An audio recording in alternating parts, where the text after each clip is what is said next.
guys, andito na naman si Manay. Tayo ay magsisisig ng tokwa mga guys. Eto guys, nabili ko to sa palengke. Tapos punasan natin guys para matanggal yung tubig. Pero guys, hindi ko to uubusin. Itong ating tokwa. Ito guys, mag-i-slice muna ako ng ilang piraso. Ayan. Tapos, dito ko naman ulit siya ilalagay guys. Itong tira yung ng ating tokwa. Ang gagawin ko dito guys, ano lang, medyo maninipis-nipis lang guys. Ayan. Ayan, mga ganito lang guys. Oh. Ito guys, habang naghihiwa na ako nito guys, pinaiinit ko na yung ating kawali. Para diretso na siya guys. Ayan. Tapos, dito ko muna siya isalin mga guys sa ating lagayan. Ayan. Ito na siya guys. Mainit na yung ating mantika. Lalagay na natin yung ating tokwa. Tapos, itutusta natin ito guys. At magsisisig tayo ng ating tokwa guys. Ayan. Tapos guys, meron akong tirang longganisa dyan. Ihahalo ko dito sa ating sisig na tokwa. Ito guys yung tira. Hiwain ko din siyang maninipis. Yung tira kong longganisa. Tapos guys, ito na yung ating longganisa. Iaano ko na siya guys. Slice ko din siya ng maninipis. Mga ganito lang din guys. Para hindi masayang yung ating tirang longganisa. Tingnan natin guys kung anong lasa ng ating sisig na tofu. Tofu. Diba yun? Tokwa at longganisa. Ano ba yan guys? Nakakalimutan ko yung ano. Ito na guys. Tapos ko na hiwain yung ating longganisa. Ito guys yung longganisang Marikina. Ayun na. Tira kasi namin to guys. Sayang naman. Kaya ginawa ko ng paraan. Ayan. Tapos ito na siya guys. Hinayaan ko lang siya guys na mag-ano kasi dati kasi pa nagsisig ako ng tokwa. Ano yung square mo uba siya na piniprito ko. Ngayon guys dahil i-slice ko siya ng maliliit kaya hinahayaan ko siya, hindi ko pwedeng haluin, madudurog yung ating tokwa. Ito na siya guys. Ayan, pwede na natin haluin siya. Hindi na siya madudurog. Ayan, maganda talaga pala yung may sisling, may sisling. Ito yung non-stick na kawali. Ayan. Tutustahin pa natin ng konti mga guys.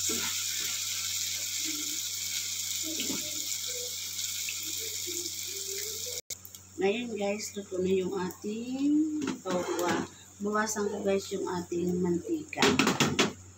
Kasi maglalagay tayo ng, maglalagay tayo guys ng margarine. Ayan.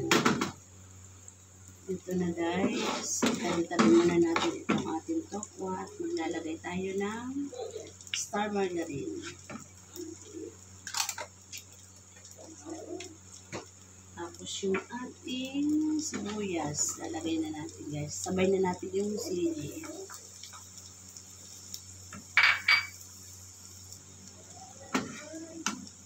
So guys, ang ating sisig na tokwa na may longganisa. Tapos, ihalo natin siya.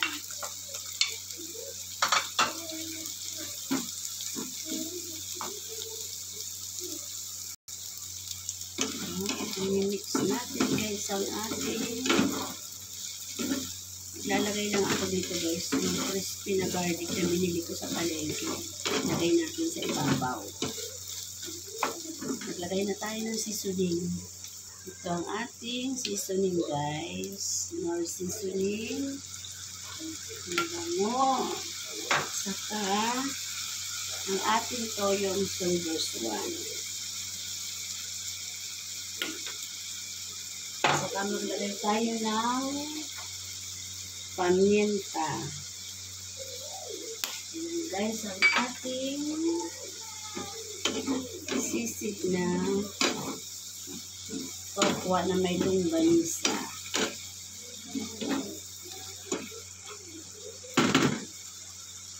Ayun guys, tikman na naman natin kung ano na yung okay na yung lasa niya.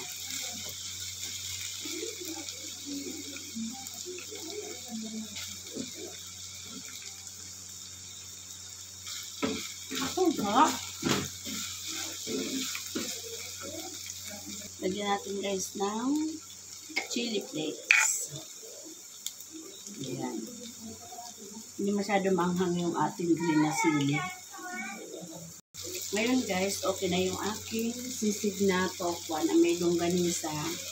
Ang gagawin ko nito guys, nasa sa inyo yung kung maglalagay kayo ng mayonnaise. Ako hindi na ako maglalagay guys. Lalagyan ko lang po ng itlog sa gitna.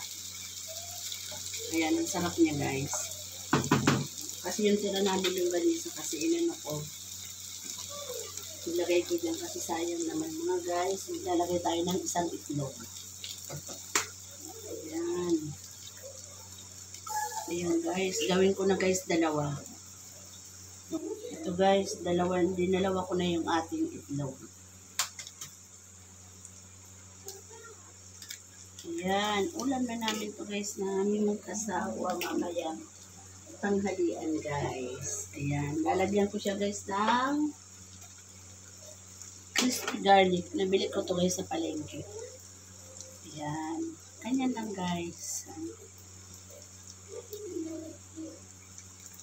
Meron na siya guys na konting sipang hanghang ba tawag dyan. Kasi meron na siya konting anghang guys.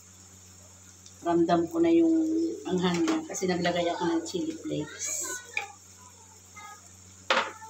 Tapos ito yung ating dahon ng sibuyas. O, diba? Ganda.